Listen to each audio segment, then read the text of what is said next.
রাত জাগলে, টেনশন করলে প্রেশার বাড়ে, ডায়াবেটিস বাড়ে, ঘুম না হলে হজম হবে না ভালো, ঘুম না হলে ব্রেন ডিটক্সিফিকেশন হবে না ভালো, ঘুম না হলে চিন্তাগুলো গুলায়া যাবে, ঘুম না হলে প্যানিক হবে, ঘুম না হলে মাথা গরম থাকবে, চান্দি গরম থাকবে, রুক্ষ ব্যবহার হবে, চিন্তা বাজেগুলো আরও বেশি বেশি আসবে, মানে রিল্যাক্স নাই তো কি আছে, টেনশন আছে। ঘুম না হলে চেহারা নষ্ট হয়ে যাবে, চেহারার নূর চলে যাবে, চেহারাটা মানে মলিন হয়ে যাবে, চেহারার উজ্জ্বলতা নষ্ট হবে, হ্যাঁ, চেহারার মধ্যে কালো কালো সব প্রলেপ পড়ে যাবে। বুঝতে পারছেন, একটা সুন্দর চেহারা থাকে বাচ্চা যখন থাকে আমরা, আস্তে আস্তে যত বড় হই আর যত রুগী হয়, যত ওষুধ খাই, তত চেহারার মধ্যে শুধু প্রলেপ পড়তেই থাকে, চেহারার ব্রাইটনেস কমতেই থাকে, চেহারার উজ্জ্বলতা কমতেই থাকে এবং চেহারাটা একেবারে মলিন হয়ে যায়।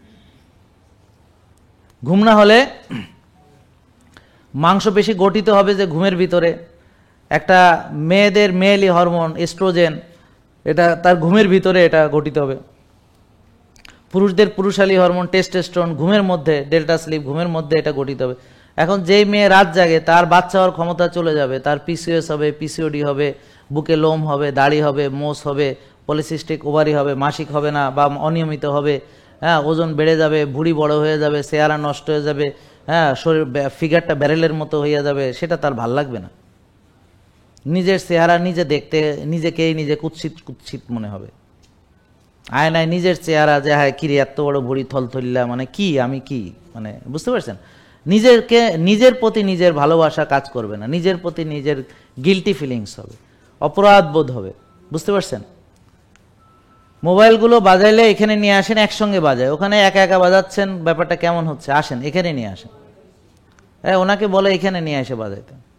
তাইলে খেয়াল করেন, তাহলে না ঘুমানোর ফলে কত সমস্যা না, ব্রেন ডিটক্সিফাই হতে পারছে না, হজম হতে পারছে না, প্রেশার বেড়ে যাচ্ছে, ডায়াবেটিস বেড়ে যাচ্ছে, হ্যাঁ, ইমিউন সিস্টেম বিল্ড আপ করছে না, মেয়েলি হরমোনগুলো ধ্বংস হচ্ছে। এই একটা মেয়ের যদি দাড়ি হয়, মোষ হয়, বুকে লোম গজায়, বুকে ব্রণ হয়, মাথায় টাক পড়ে, ঘাড় কালো হয়, বগল কালো হয়, আসিল হয়, চামড়া ফেটে যায়, হ্যাঁ, ওভারিতে সিস্ট হয়, মেয়ে মা হইতে পারতেছে না, বাচ্চা হইতেছে না, ফিগার নষ্ট হয়েছে, তাহলে তার কি মজা লাগবে? হ্যাঁ, তাহলে এর জন্য দায়ী কে? সে যে রাত জাগছে, সে যে ব্যায়াম করে নাই, সে যে টেনশন করছে, এর জন্য তো আল্লাহ দায়ী না। আল্লাহ বলছে যে এই সময় ঘুমাবা, পবিত্র কোরআনে আল্লাহ আয়াত নাজিল করেছেন যে রাত হচ্ছে লেবাস, এই সময় ঘুমাতে হবে, অন্ধকার, এই সময় বিজ্ঞান গবেষণা করে দেখেছে মেলাটোনিন রিলিজ হবে এই সময়, ডেল্টা স্লিপ হবে এই সময়, হ্যাঁ, রাত 10টা থেকে 2টা এই সময় আপনার এশার পরে ঘুমাতে হবে। তারপর আপনি তাহাজ্জুদে উঠলেন, পরে আবার একটু রেস্ট নিয়ে আবার ফজর পড়লেন, আবার একটু রেস্ট নিলেন বা একটু ব্যায়াম করে এসে আবার রেস্ট নিলেন, দুপুরে একটু রেস্ট, সেটা কোনো অসুবিধা না, কিন্তু ওই সময়ের ঘুমটা খুবই গুরুত্বপূর্ণ। তাহলে যে ঘুমাবে না তার অনেক রকম প্রবলেম হবে। তো এই জন্যে বলা হয়েছে যে early to bed early to rise ভালো।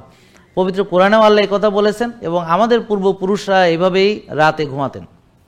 গ্রামে আমার দাদা, ওনারা যারা গ্রামে এখনও যারা আছে যেখানে গ্রামে যেখানে ইলেকট্রিসিটি নাই বা এখনও অনেক গ্রাম আছে যেখানে মানুষ আর্লি ঘুমায়। তাইলে এখন আপনি বলেন, আপনি যদি আল্লাহর আইন অমান্য করেন, আপনি যদি রাত জাগেন, তাহলে এইভাবে যদি জাগতে থাকেন তাহলে কি হবে? আপনি রুগী হবেন কিনা? তাহলে এখন আপনি রুগী হয়েছেন, এটা কি আল্লাহ দিছে না আপনার? আল্লাহ সাবধান করছেন না, সতর্ক করছেন না, কিন্তু আপনি সতর্ক হন নাই। তার মানে আপনি আপনার জন্য সবচেয়ে বড় ক্ষতিকর। আপনার উই আর লুকিং ফর শত্রুজ, মানে আপনি নিজেই নিজের বড় শত্রু, আপনার শত্রু খুঁজতে হবে না। জেকে লাইফস্টাইল, ওষুধ মুক্ত সুস্থ জীবন।